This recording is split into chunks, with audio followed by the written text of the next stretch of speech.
So, Bay and Austin, welcome to FrightFest Halloween. You're both here with the film Affection, which screened earlier today. What was the response to the screening? Seemed, yeah, positive for sure. Rapturous. Yeah. And as producers, what was it about, BT's story that spoke to you both and made you want to get involved with it? Um, I first saw the script, I think, later than Bay did. For me, it was really the story. It was a really cleverly written story, lots of twists and turns, an early reveal, um, and then just knowing how personal it was to BT and the passion that he had behind it and the amount of detail and thought and just obsession he really had with this project and this film is what drew me to it. But ultimately, it was just the script itself was really great script. I agree. and no, but I mean, the script was always, it was always going to be a really cool movie. It just, after a little bit of time, it became just a really focused movie. I think once it got there, it was just like, oh yeah, it's ready. I think a lot of people shoot movies or want to shoot them when the script's not quite ready yet. And for better or worse, with the extra time, with the pandemic and all these things that he had to work on it, he just kept making it better and better and better. And at the heart of the film is this kind of idea about, the lengths that we all go to reconnect with a loved one. It's a story that we've seen time and time again throughout, particularly genre. What do you think it is about, that idea that keeps bringing audiences back? I think it can be so personal, like you see yourself in a lot of the characters. Like I see myself in Bruce. Like what would I do? What lengths would I do, to recreate this moment? Yeah, and I think everybody has things in their past that they look back on that they're like weren't things great then, and this is just a heightened story that is more universal than you might think. Yeah, the nostalgia always gets you. That's true.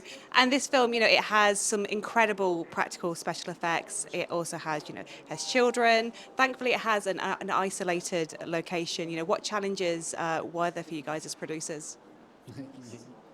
Yeah. Everything you just named. Yeah, all the above. I mean, the location itself, there was no cellular service at all. So you're at the mercy of small signal Wi-Fi, middle of nowhere in upstate New York, intentionally, like the seclusion of the story really fit with the seclusion of the home and the barn and the cornfields. But it makes production very difficult. Yeah. Even like we were about 45 minutes from a gas station, or petrol station, as you say here. Yeah. So everything was challenging. There was nothing easy about it. The only thing that was easy about it is we had a really terrific cast and crew, so that even those sorts of production challenges, those were the hard parts, and it was better than being on set, being like, oh, this isn't working, and how do we get, that, at least that part was really wonderful. It was just everything else that's usually not so hard became the hard part. Yeah. There are moments where I'm like complaining, like, oh, I'm so tired, and then I look down and see Jess like crawling in the middle of the night through grass or on pavement or asphalt with like the best attitude, and I'm like, well, okay, I'm not gonna be complaining about this right now. And is there any news yet on where people can check this film out? Have you guys got any release or future festival screenings that you can share? Not yet, but watch the internet. We'll have hopefully some news soon, and hopefully we'll be playing a lot more festivals near all of you. And yeah, it'll be out there. We just don't know exactly the plan yet. And for people that weren't at FrightFest, why should they keep an eye out? Why should they take a chance on this film, do you both think? It's a wild ride. It's an unexpected, lots of twists and turns. Yeah, I've actually told people if you can predict what's happening in the movie, I'll be very, very impressed, because it definitely is.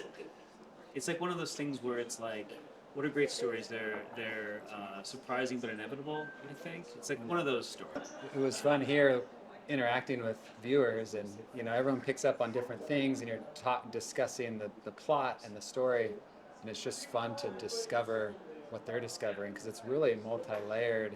Some people catch certain things that others don't, and vice versa. So it's fun to kind of be along on that journey with people as they're discovering the plot. Well, it's definitely one to keep an eye out for. So thank you guys both so much for your time, and enjoy the rest of FrightFest.